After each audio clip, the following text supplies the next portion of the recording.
विदर्भासह देशाच्या बहुतांश भागात तापमानानं कहर माजवलाय। विदर्भातही उन्हाची तीव्रता असून अकोला जिल्ह्यात तापमानाचा पारा सातत्यानं 45 अंशांच्या पुढे आहे।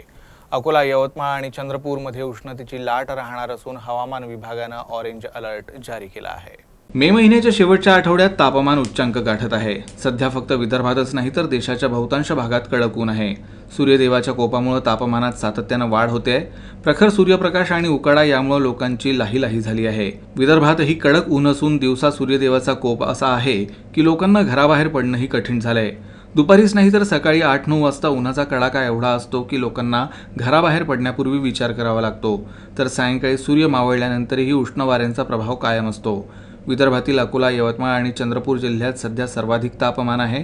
अकोला आणि यवतमाळमध्ये सातत्यानं 45 अंशांच्या वर तापमानाची नोंद होते आहे। अकोला, यवतमाळ आणि चंद्रपूर जिल्ह्यात उष्णतेच्या लाटेसाठी हवामान विभागानं ऑरेंज अलर्ट जारी केला आहे।